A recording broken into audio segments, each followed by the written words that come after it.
Ahojte pri ďalšom sektoráckom podcaste a keďže sme sa teraz čerstvo vrátili z Barcelony z výstavy MVC, tak sa ideme rozprávať práve o mobilných a technologických novinkách. Nebol som tam len ja, so mnou tam bol aj Oto Schulz, náš ďalší redaktor, takže ahoj Oto. Čau. Saver to všetko poctivo mapoval z domu, takže má nasledované všetky tie tlačovky a ďalšie veci. Nazdar, Saver. Čauko. No a je tu s nami aj Michal Korec z Orangeu, ktorý tam bol s nami tiež. Konec koncov mňa tam bral samotný Orange, Ota bral Xiaomi. No a Michal, ako rokuce pracujúci v biznise, nám povie niečo viacej o tom pozadí, takže nazdar. Čaute, ahojte. A ak môžem, tak rovno by som zostal pri tebe, takže Míšo, na koľkých MVCčkách si to už ty bol? Tak toto bolo moje 16. Ja som ešte chodil na MVCčka ako novinár a MVCčka je z Mobile World Congress, kedysi začínalo v Cannes, tam, kde bol aj filmový festival a stále je, kde bol pár rokov, ale to bola kedysi taká veľmi malá prestížna výstava, kde lístok stal 3 000 eur a oznamovali sa veci ešte 9 mesiacov dopredu, ako nejaký Nokia komunikátor a tak podobné hity. A odtedy sa doba zmenila, teraz je posledné roky už kongres v Barcelone, vynechal jeden koronový ročník a v podstate tá štruktúra je veľmi podobná.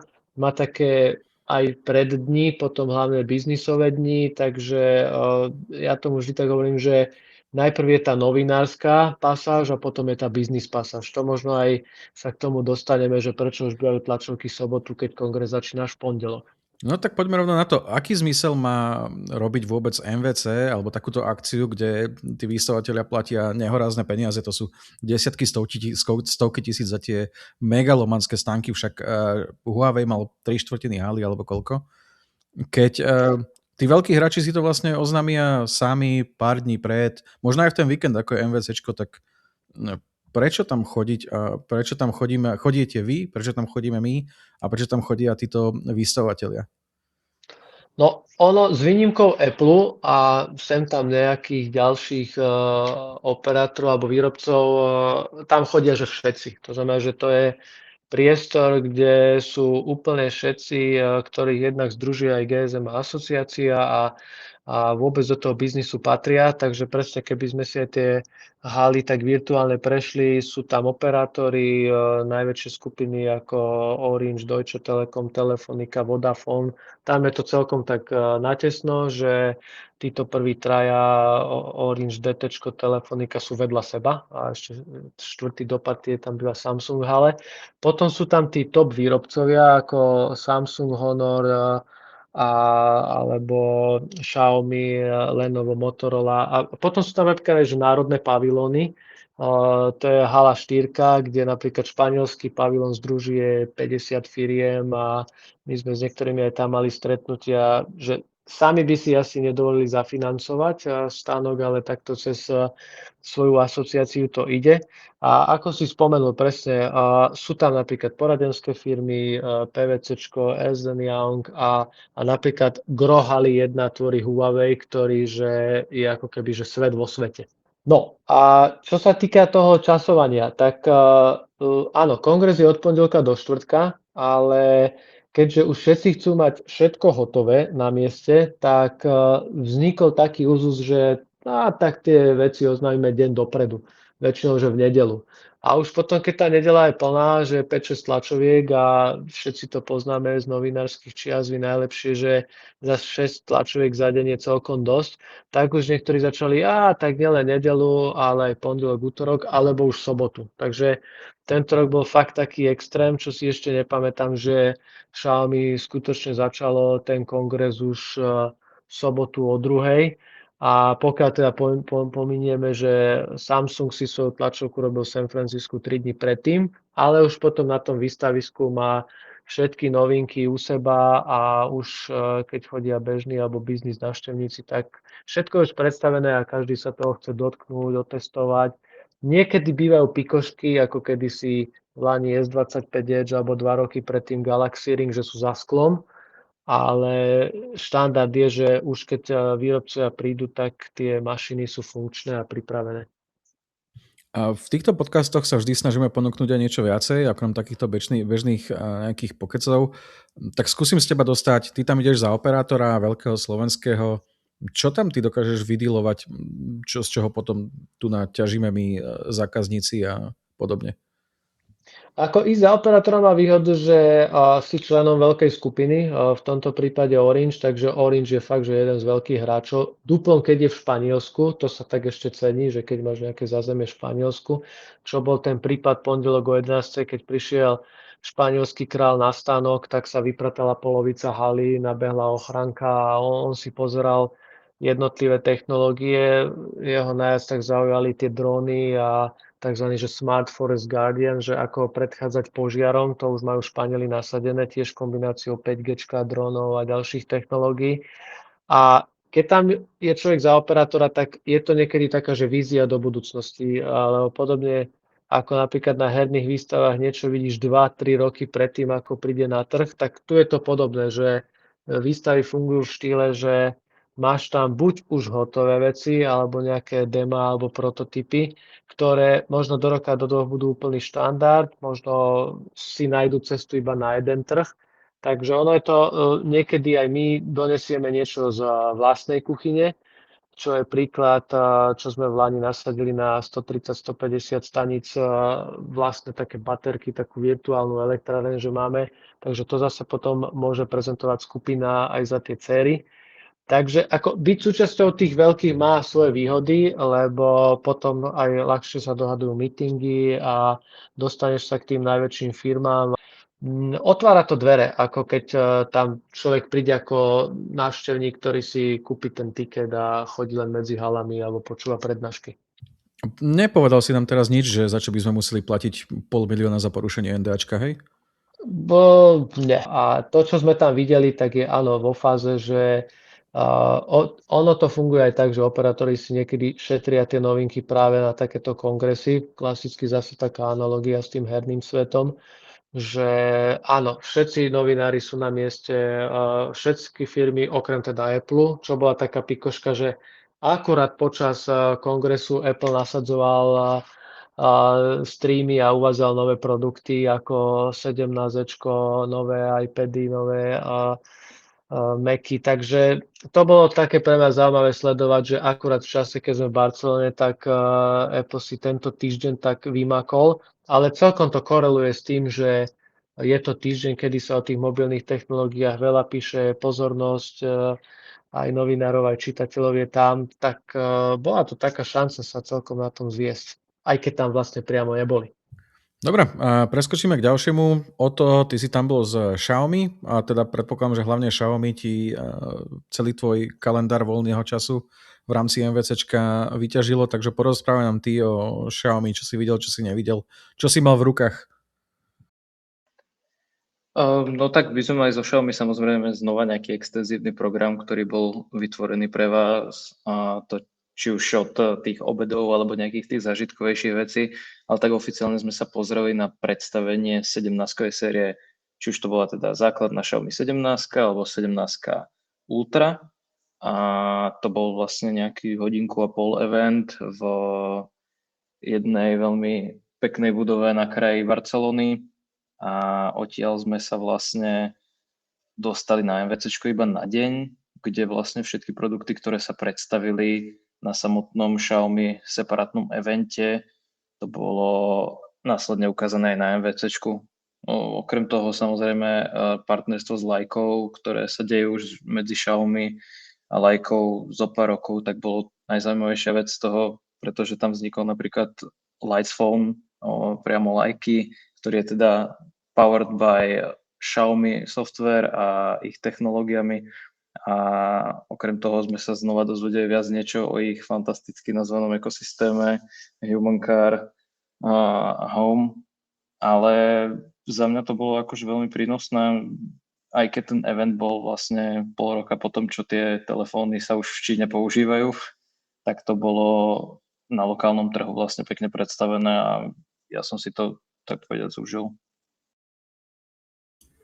Inak v Číne oni majú iba tú základnú verziu podobnú ako my, ale táto vyššia Ultra není v Číne, oni majú Pro a Pro Max, asi oni tam skopírovali ten iPhone označenie, preto aj preskočili jednu sériu, že majú Xiaomi 17. A oni majú ešte aj väčšie baterky. O tom sa dá ešte rozprávať, že prečo my tu máme stále menšie. Jednu vec som si tam tak všimol, a to mi možno ty o to aj povieš. Vtipné na týchto výstavách je, že ty často máš ten telefon, ktorý tam predstavujú možno už týždeň, 2, 3 v kapse. Viem, že ty si tam behal s tou novou Xiaomi 17 v kapse. Mohol si ju normálne ukazovať, že ľudia mohli vidieť, že to máš, alebo ako to bolo?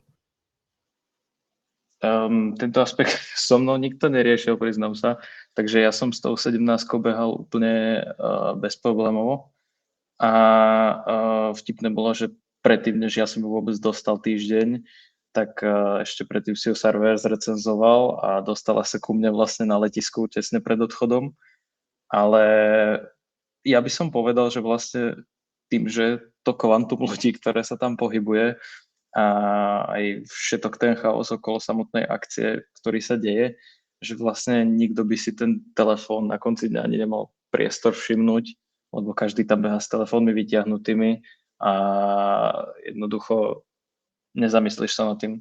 Ale z môjho zážitku ako zo 17 bolo to veľmi príjemné.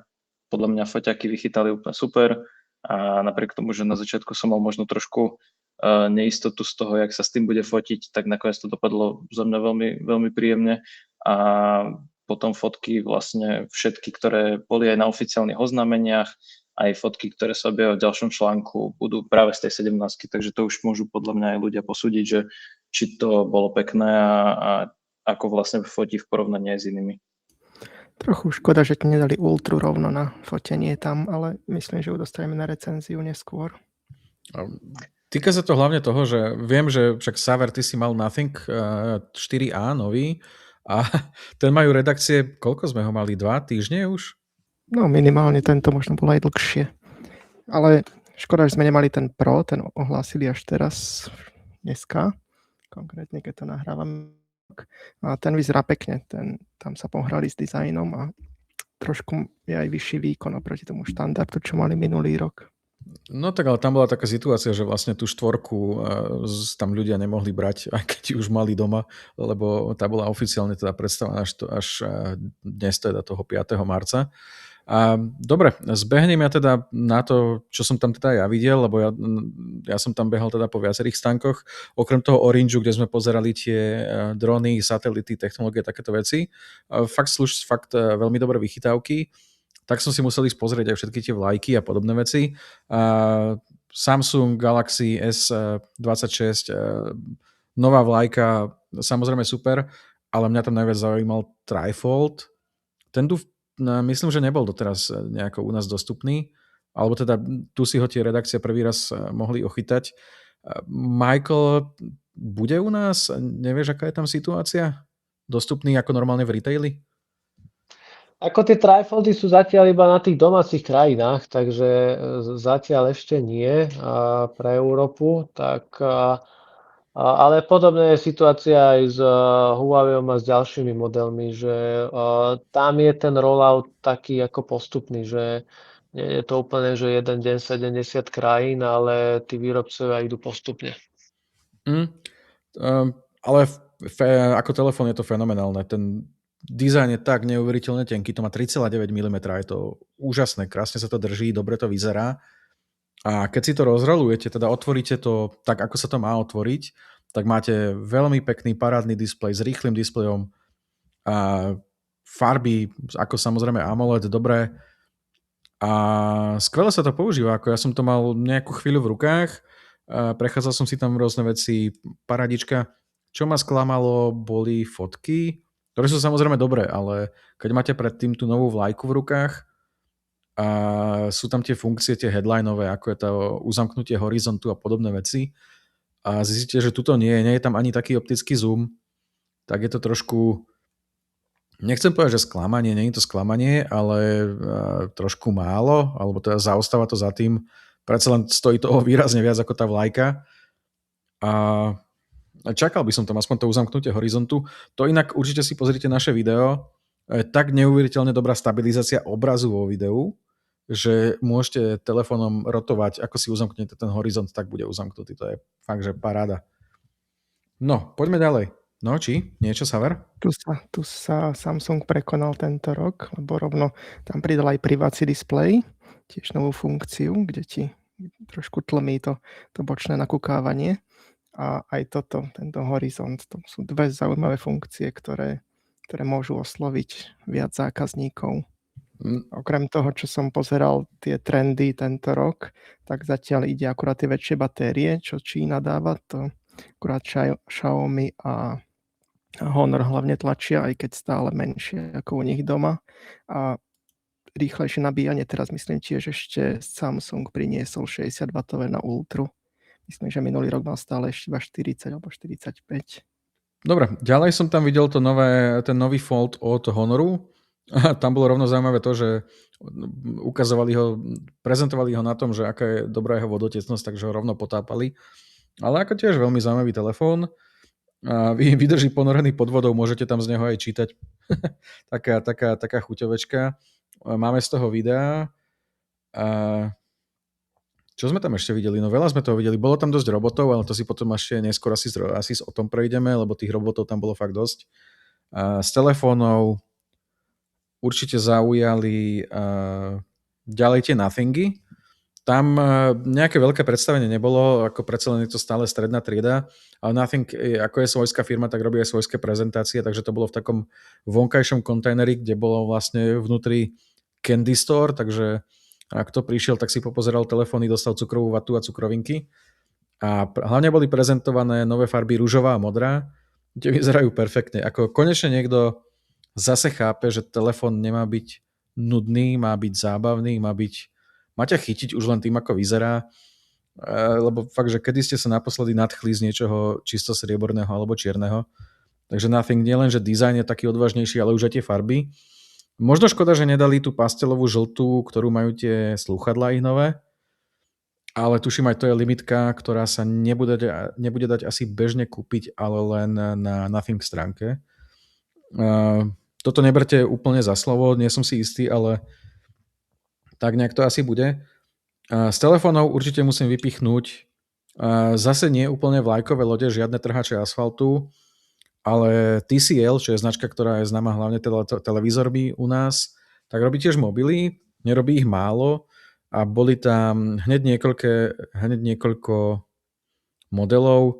Vynikajú hlavne tým, že majú matný displej a taký ten Next Paper sa to volá, že Saver? NXP Paper.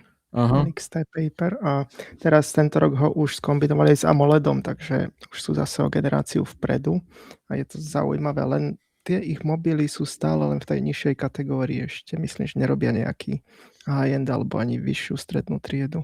No, presne tak, bolo to len taký ten stred, ale tie farby sú veľmi dobré, tým, že sú to OLEDy už taktiež no strašne dobre sa to číta. Je to ako čítačka, keď máte nejaký Amazon Kindle alebo niečo podobné. Dajú sa tam prepínať aj režimy a podobne. Takže toto za mňa, keby tam priniesli aj nejaký kvalitnejší hardware, ktorý by konkuroval aspoň tým nižším vlajkám, tak toto by bola paráda. Dobre, o to poď ty. Ja som možno chcel doplniť k tomu TCL-ku, mali fantastické tablety, ktoré sme spolu tiež videli, ktoré sú vlastne vzhľadom na tú konkurenciu tiež jedny z tých podobných veľkostí ako Samsungové a tiež vlastne sa na ne veľmi dobre pozeralo. A mne sa na TCL-kové páčili hodinky, takisto tam mali hodinky čisto pre deti, ktoré boli nadstavené tak, aby vlastne do toho nečumeli celý deň, bolo to privetivé aj hravé farbami.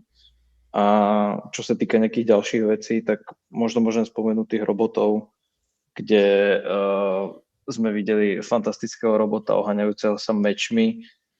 Videli sme robotov, ktorí sa venovali barteringu a obsluhovali tam ľudí s kávičkou.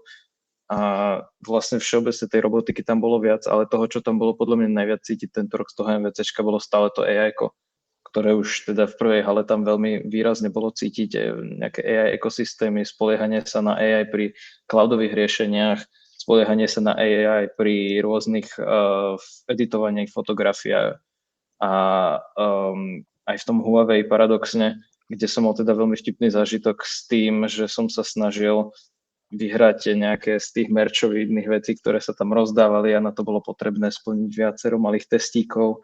A jak som si obiehával vlastne tú obrovskú Huawei halu, tak som narazil na možnosť testovania očí, aby mi ukradli moju biometriu a v momente, ako som vypísal obrovský dotazník a začal som si teda sadať k tej mašinke, tak pán, ktorý ma tam volal a veľmi sa ma snažil nalákať, dospel k záveru, že počkaj, ale ty vlastne nie si z Huawei, že toto je len pre Huawei ľudí, tak prečo sem ideš? Takže viacero, okrem toho, že tam bolo toto, tak podľa mňa toho zaujímavého merču napríklad a za mňa bolo aj vtipné kvíz, na ktorý sme si s Matúšom sadli a hádzali po nás tikety, pretože sa nás snažili presvedčiť o tom, že čím viacej tiketov budeme mať, tým väčšia je šanca vyhrať nejaké sluchatka od HPE. Takže za mňa to bolo veľmi, veľmi fajn. Ja by som ešte k tomu TCL-ku doplnil, lebo tam boli dve ďalšie veci, ktoré ma zaujali. Jedno z nich bolo ich Včko, ktoré tam samozrejme prezentovali na tom, že koľko zohnutí vydrží a Borec tam robil brúšaky, ako keby to bolo neviem čo, takže 166 000 a počítalo to ďalej. No a bol tam úplne fenomenálny notebook, krásna, čo neviem, bola nejaká 13-palcová, o to ty vieš, ten, ktorý krásne farby a vlastne celý to bol jeden ohybný veľký displej, kde keď ste všetkými 10 prstami položili na spodnú časť, tak sa zobrazila virtuálna klávesnica s krásne jemnou haptikou, čiže to nebolo len ťukanie po displeji, alebo tam naozaj jemná spätná väzba, aby ste videli, že ste stlačili tie klávesy virtuálne, ktoré sú tam. Potom to stačilo len dať do horizontálnej polohy a celé sa to preplo ako na displej. Bola tam nožička, ktorá to postavila celé. Vyzerá to vynikajúco, neviem, koľko to stojí. Pýtal som sa, že či by nám to neposlali na recenziu, povedali, že nie. Ale toto je niečo, čo by som chcel mať.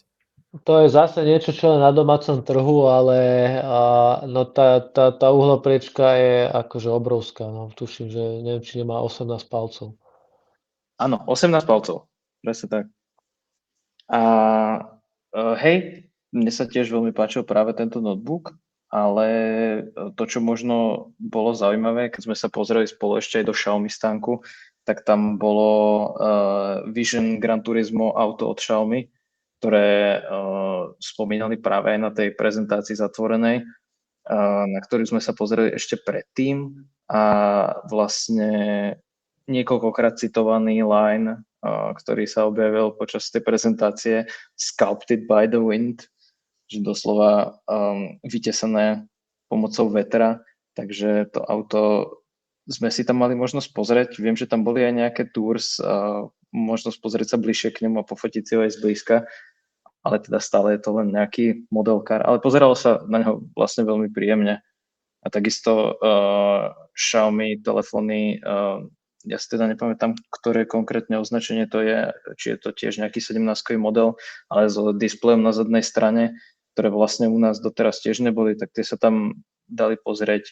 Aj Leica telefóny znova boli k dispozícii pre ľudí na to, aby sa na ne pozreli. A možno, čo stojí za spomenutie, bol aj kúsok od Nothingu. Sme sa spolu s Matúšom pozreli na stánok Mety, ktorá bola tiež vonku. A paradoxne vlastne jedinú vec, čo ukazovali, boli Ray-Bany, ktoré sme sa pokúšali niekoľkokrát spustiť. A nepodarilo sa nám vlastne dojsť na to, ako ich zapnúť. Ani na Hey Meta nereagovali, ani na zapnutie tlačidla, ale pekné demo vlastne boli minimálne tie lyžiarske okuliare s metou, takže hej, tak nejako. No tam som si vtedy uvedomil, že ako super tieto okuliare, pekne môžeš si to vyskúšať, samozrejme všade zrkadlá, aby si vedel, ako v tom vyzeráš, ale ja som tam nevidel jediného človeka, ktorý by ich s nejakou handričkou, s čímkoľvek pretieral. Takže som si aj potom hovoril, že no, aby som si aj nedoniesol nejaký zápal spojiviek odtiaľto. Hej, to ma napadlo tiež. A ešte ma to paradoxne priviedlo k tomu, ako sme boli v TCL stánku, som si skúšal nádherné okuliare na čítanie s Batmanom alebo Jokerom vyskalptovaným predtým, takže to bolo tiež veľmi príjemné. A práve aspoň tie TCL-kové okuliare sme si mohli vyskúšať. Dvoje tie Batmanovské neboli zapojené, ale to boli vlastne len fakt, že ktoré zrkadlili napríklad obraz z obrazovky z televízora alebo z mobilu. A potom tam boli aj také, ktoré fungovali samostatne, tie sme si mohli vyskúšať. Dobrá vecička, nie som si úplne istý, že či si to nájde nejaké že širšie uplatnenie. A minimálne ako to AR, dobre, to môže byť. Ale my žijeme v Európe a tu máme nejaké GDPR a podobné veci. A myslím, že aj teraz na tých súdnych procesoch sa ukazuje, že tieto okuliare, ktoré dokážu neustále prakticky nahrávať a zaznamenávať, môžu byť trošku aj bezpečnostné riziko. Takže uvidíme, ako sa to uchytí. Vyskúšať sme si bohužiaľ mohli fakt len tie TCL-kové a nie tie Ray-Bany od Mety. Neviem, Michael, možno ty budeš mať nejaký insight do tohto. Ako je to s týmito okuliarmi? Ako majú ich operátori, alebo ako sú u nás v ponuke? Jedna vec. A druhá vec, ako je to vlastne s ich nosením? Neporušuje to fakt, že nejaké GDPR, ty si môžeš kohokoľvek nahrávať bez povolenia? No, toto je opäť ten prípad, že to sú väčšinou technológie na domáce trhy, takže opäť určené pre čínsky trh. U nás zatiaľ zalistované ich nemáme. Ale áno, no, to je niečo, čo by sa tu určite riešilo, že ako k tomu pristúpiť. Len skôr akože ten slovenský trh je taký konzervatívny, že aj keď sme mali nejaké iné VR-ka, tak najmä PS VR 2, tak až tak to nešlo, ako sme možno sami čakali, takže sú to skôr také kusovky, no. Ale akože možno nadviažem, že čo aj o to spomenul, že toto už bol 3. ročník MVCčka, kedy to AI-ko veľmi rezonovalo a už nielen v takom štýle, že idem si niekoho vymazať z fotky alebo niekoho doplniť na fotku, ale dosť akože takým novým buzzwordom je tá Sovereign AI a vôbec sa tak snažia všetci posúvať. Ja si vždy tak predstavím, že koľko výpočtového výkonu to AI-ko zožere na niekedy dosť jednoduché operácie. Ale áno, je tam taká snaha ísť do AI asistentov, pomôcť, kde sa dá a niekde to pomáha a odzbroje to aj u nás kolegov, najmä na call centrách a tak, ale stále je to vidieť, že z roka na rok to ide vpred, ale aj to zaťažuje ten výkon telefónov, len každý má ešte taký iný prístup, no každý má iného agenta, asistenta, niekto spája tie jajka, ako napríklad Samsung tých S26, takže je už aj cítiť taký troška vždy u každého iný prístup. Ale že tá téma dominuje a potom tí roboti, tak áno, že zatiaľ čo AI je taká evolúcia, tak s tými robotmi sa fakt tento rok to vrece roztrhlo. No a viem, že tam bolo viacero značiek, ktoré sme my nepobehali, lebo však ani ten deň má tiež len nejaký počet hodín a ľudské telo potrebuje aj oddych. Ale Saver to všetko vlastne z domu mapoval, takže Saver čo nejaké Motorola, Lenovo, viem, že ty si toho písal viacej, aj powerbanky boli popredstavované a kadečo, takže čo tam ty vieš vypichnúť? Z týchto robotov hlavne Honor išiel, on si doniesol toho vlastného robota, iba robot ho nazvali, asi Honor robot. A k tomu ešte pridali aj ten už dávnejšie ohlásený Honor Robot Phone, kde majú takú malú kamerku, ktorá sa pohybuje, ktorá sa vysunie zozadu a presunie na vrch mobilu. To je celkom pekné. A Honor ešte mal aj ten svoj Magic V6, ktorý ku nám teraz donesie. To je tá dvojitá skladačka, tá obyčajná, ale majú tam 6600 baterku, takže oni sú trochu ďalej v tejto oblasti pred konkurenciou. Ale z ostatných vecí ešte Lenovo ukázalo, napríklad Lenovo mal hlavne koncepty zaujímavé, kde mali Lenovo Go Fold, čo je skladací, ale handheld s Legionou. A uvidíme, že či ho donesú v reálnej podobe. On sa dá otvárať zo stredu a má mať 7,7 palca potom obrazovka a dá sa premeniť aj na notebook. Z ostatných už ešte predstavili herný tablet Legion. Ten tam dali Snapdragon 8 Elite Gen 5, ten najnovší. Uvidíme, akú cenu mu dajú. 1000 mu dajú, už vidím. Z ostatných firiem ešte neviem, či ste boli pri Tecno firme. Vôbec nič mi to nehovorí. Záleží, že aká tam mala stánok. To je čínska firma, ona tam ukazovala taký modulovateľný koncept mobilu, kde sa magneticky prilepujú jednotlivé časti. Môže si dosadu ďalšiu kameru pridať, alebo veľký objektív, alebo ďalšiu baterku a aj gamepad, myslím, že tam bol taký maličký. Je celkom dobré, ale zatiaľ to není ako finálna verzia. Keď hovoríš čínsky, tak vlastne bolo strašne cítiť, sme sa aj o tom chvíľku rozprávali, že vlastne tá čínska kultúra, aj tie čínske produkty tam boli pomerne intenzívne zastúpené, podobne ako aj to AI, aj tie roboti, že vlastne možno aj väčšinu z tých tvorcov, ktorí toto robili, alebo z tých firiem, ktoré sa práve do tohto zapájali, boli práve tie čínske. A mňa prekvapila práve aj tá kultúra, že vlastne viac do tej čínskej kultúry a do toho know-how o tom, čo sa deje u nich. Jeden zo stánkov dokonca mal pred sebou mladú pani, ktorá hrala na kučengu a veľmi, veľmi zaujímavo vlastne oživovala celú atmosféru toho stánku. Takisto pri tých AI fotka napríklad často sa dialo to, že dávali tam nás Európanov do tradičných čínskych oblekov a podobné srandy, takže to prenikanie aj toho kultúrneho vlastne sa tu už deje. No keď už spomínaš tú kultúru a nejaké tie špecifika, Michael, tu budem potrebovať tvoju pomoc, lebo mne to stále vypadáva, že ktorý to bol stánok. Tvoj kolega Tomáš si v jednom stánku všimol také špecifikum, že oni chceli mať krásne, čisté, bielu podlahu vlastne, ale viete, ako keď chodíte s normálnymi botaskami a takýmito topankami po bielej podlahe, takže to necháva šmuhy. A mali tam zamestnané panie, ktorí jednak boli ako hostesky, že vedeli hovoriť aj o mobiloch, ale nenápadne tam tak sa šmíkali. Takže povedz, kto to bol a teda trošku... To boli naši susedia zo Samsungu a áno, lebo keď si to tak predstavíme, tak no sú také dva typy. No. Buď akože dáš nejaký koberec na tom svojom stánku, to mali aj Huaweiaci, v podstate okobercovaní skoro aj tú celú záhradu. Alebo ideš na také fakt, že lesklé, príťažlivé, aj ZT malo, aj ostatné povrchy. Len presne tam akože sa to veľmi ľahko zašpiní, odkragli, tak ako v tomto smere áno, bola taká dvojúloha tých hostesiek, že vždy akože po každom akože vyluxovať. A presne, že aj na margo toho kontentu, tak Huawei tiež mal rôzne koncepty typu, že sme si to nazvali, že obývačkové 3D, kde akože bol taký projektor a každý vyfasoval pár okuliarov a mohol sledovať vlastne v živom prenose prerábané 2D filmy do 3D, ale presne najmä tie čínske, ako tie všetky hity ako The Wandering Air 2 a podobne.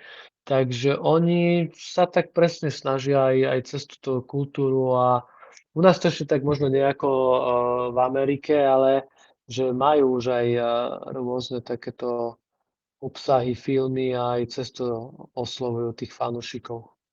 A mňa len hento pobavilo, že vlastne nenapadne má slečná hosteska malú handričku zo spodu na topánke a keď uvidí šmuhu, tak len a vyčistené. Ako netrvalo dlho a fakt tie šmuhy tam dlhšie ako 2-3 minúty neboli tam.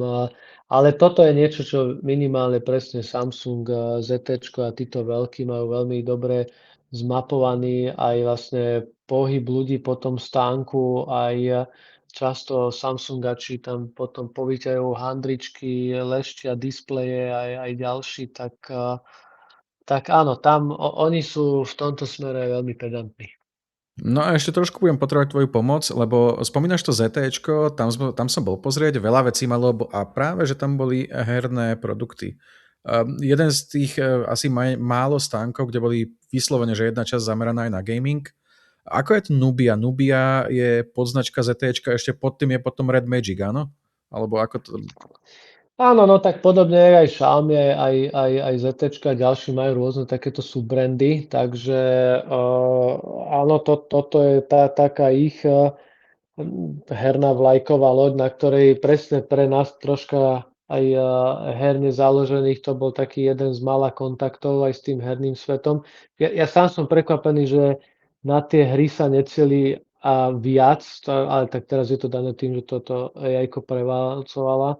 Ale áno, ZT išlo tvrdo po hráčoch a Wuthering Waves tam akože išlo na veľkoplošných obrazovkách, tak nehovorím, že to bolo úplne Tokyo Games Show, ale taký akože najbližší pocit, aký sa dal na MVCčku zažiť, bolo pri ZTčku.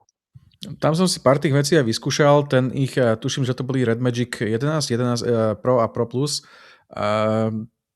Dizajnovo krásne telefóny, to sú fakt vynikajúce telefóny, majú fenomenálne chladenie, toto ak niekedy bude možnosť, si musíte vyskúšať.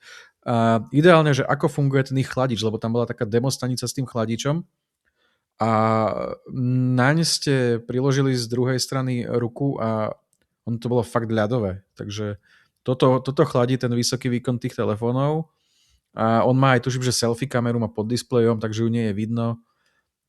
Strašne zaujímavý telefón, na hry dosť dobrý určite, no ale mali tam aj iné veci, mali tam tie mobilné gamepady, tie som si, čo sa teda mobil zasadí do stredu a pripojíte ich zo stran a tam som nebol úplne presvedčený, že to je kvalita. D-pad veľmi slabúčky, rovnako triggery zadné, ako by som nepovedal, že za tým môže nejaká takáto veľká značka stáť. Nemyslím si, že sa to líši od nejakých no-nameov, ktoré sa dajú pokúpiť po internete, takže toto ma trošku sklamalo. Rovnako tam mali Red Magic klávesnice, boli tam lepšie, boli tam horšie, ale tiež nič, na čo by som spadol na zadok. Akože prečo by som mal siahnuť po tomto, keď tu mám nejaké Logitechy Corsery a sú fakt výrazne lepšie. By museli fakt, že agresívne bojovať cenou, neviem. O to tuším aj ty si tam nejaké tieto Red Magicy skúšal, či ty si sa k tým nedostal?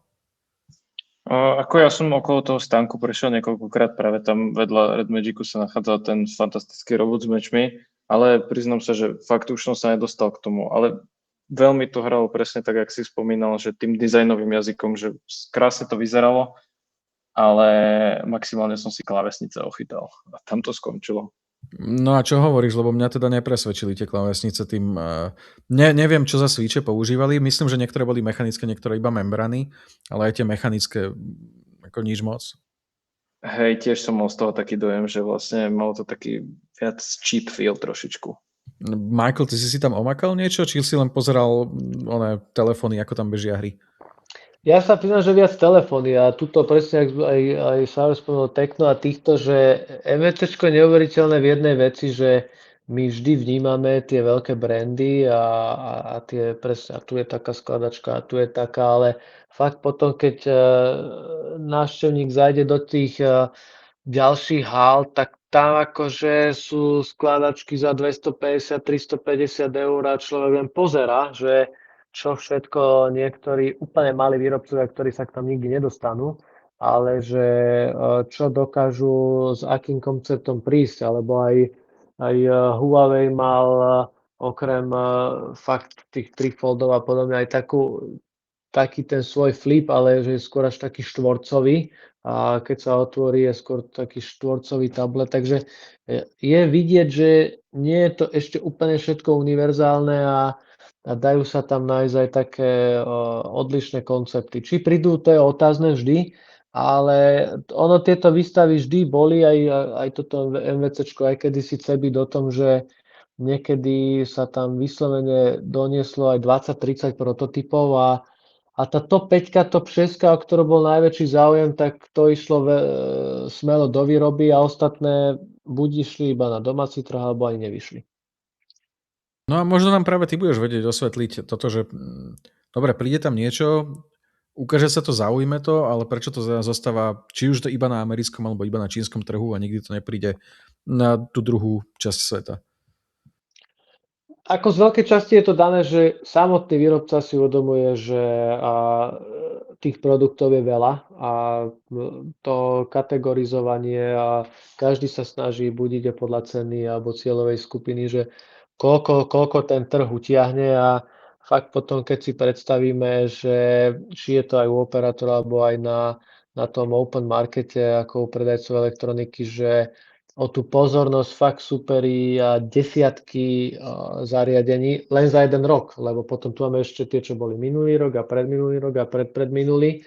A už to bolo aj dobre povedané pri jednej prezentácii, že mnohí už aj tušia, že ten hardwareový pokrok už sa veľmi ťažko dá posúvať ďalej, tak to presne niekto ide cez AI, niekto ide cez ďalšie aspekty alebo si vybere nejakú cieľovku.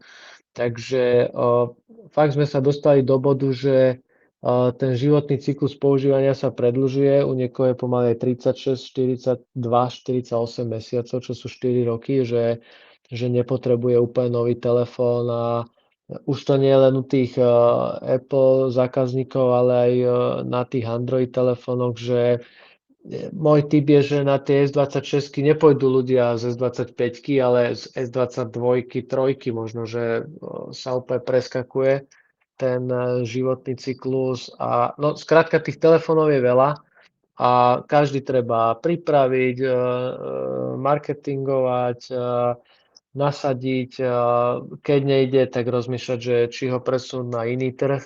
Takže je to taká alchymia, lebo potom presne niekto je zvyknutý byť u jednej značky, niekto je ochotný aj preskočiť. A na to sú zase tie veľtrhy dobré, lebo tam sa presne, neviem, či aj vás potom zastavili, ale po ploche potom chodí aj veľa anketárov, ktorí sa pýtajú, kde kto najviac času strávil, alebo keď je z konkrétneho stánku, či toho Orangeu alebo Samsungu príde dotazník, že čo kto videl, čo ho najviac nadchlo a aj takto si vlastne firmy zbierajú spätnú väzbu. Mňa zastavili len v Telekome, že by teda chceli, že aký je môj dojem zo stánku, ale ja som mu povedal, že ja som z toho stánku nič nevedel, mňa len boleli nohy a čakal som na teba. No tak to si moc nepovedal. No. Dobre, a myslím, že sme pokryli viac menej asi celé MVCčko, všetko dôležité, čo tam bolo, všetko dôležité, čo sme videli a dokonca sme vám priniesli aj kopu ďalších informácií, takže, ale ak vás zaujíma niečo viac, tak sa možno pýtajte v diskusiách a niekto aj odpíše. A určite nám zachovajte vernosť, lebo v príprave sú ďalšie podcasty, na ktoré sa môžete tešiť. Medzičasom určite budú články z MVCčka, kde sa dozviete viac, nejaké detailnejšie dojmy z hardwareu, alebo teda fotky z akcie. Videá nájdete v tomto podcaste, čiže ako pozeráte alebo počúvate bez toho, aby ste mali pustené aj video, tak si ho dajte. No a to je zatiaľ od nás všetko, takže díky chalani, že ste si našli čas. Čauko. Ďakujem za pozvanie. Ako hovoríme, MVCčko je stále viac o tých mobiloch. Sám som bol zvedavý, či viacej gamingu nebude. Až tak nebolo.